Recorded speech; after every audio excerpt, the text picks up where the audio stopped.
Hey everyone, welcome back to my channel. Hope you're all doing well. Today I just wanted to make a quick video about income harvesting, how to convert high yield into long-term growth.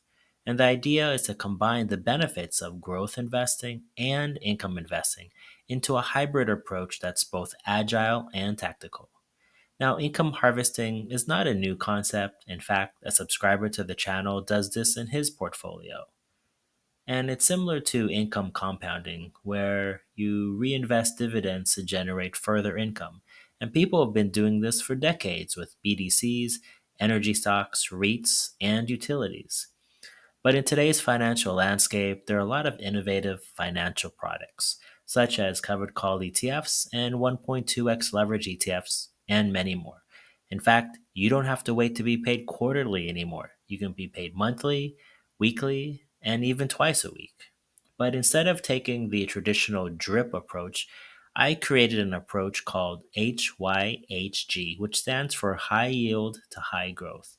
And the ideal is you leverage high yield ETFs to generate income, and you harvest income to purchase dividend growth ETFs. So in my high yield strategy, I use three ETFs, and I use those to generate income to buy SCHD, CGDG, and DGRO. And these form my dividend fast pass strategy. Now, if we take a glance at the last few distributions I've received from HOOW, I received a total of about $6,500, which is a lot for just 1 month. And, HOOW has been doing pretty well. So well that I think it's one of the few weekly pay ETFs that is actually outperforming its underlying fund, Robinhood. Now, I also received three distributions from ETH for a total of $2,442. Now, RDTE is sort of my Swiss Army knife in the portfolio because it does a lot of different things. Its primary aim is to cover living expenses, but I also use it for dry powder, travel fund, and rainy day money. Now, with all of these distributions, I used a lot of the income to buy 300 shares of CGDG and 20 shares of DGRO. So you can see that my SCHD fund, I've already purchased all the shares that I want to. And now I'm just focusing on CGDG and DGRO. And you can see that I'm about 10% finished with my CGDG and DGRO, just 1%. So I have a long way to go.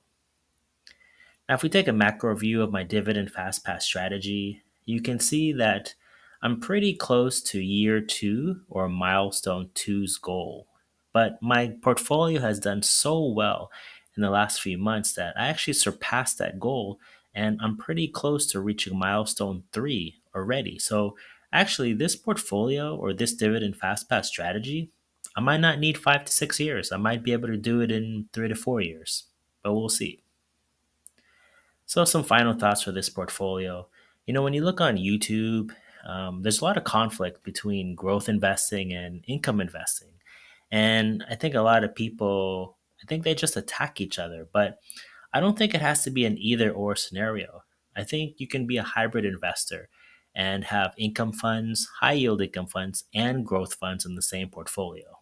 And I think that's good because a hybrid portfolio would give your portfolio more diversity, and diversity will give you more flexibility. In other words, you can use the high income funds to enjoy life now, maybe have an early retirement, but also use some of that income to invest in growth funds that will help prepare you for later on in life. Well, that's all for this video. I just wanted to make a quick video. In the next video, I'll talk about how to live off of 65K and only one ETF. Now, if you've been watching this channel, you could probably guess what that ETF is, but that will be coming out in episode 6. I don't have a release date for this yet because I'm going to do a lot of traveling in the next 10 days, but I'll try to get this video out as soon as I can. Well, thanks very much for watching this video. Please like this video and subscribe to watch more free content on achieving financial freedom and living in Asia. Thanks again and see you in the next video. This video is for entertainment purposes only. It is not intended as financial advice. Consult with a qualified financial advisor before making any investment decisions.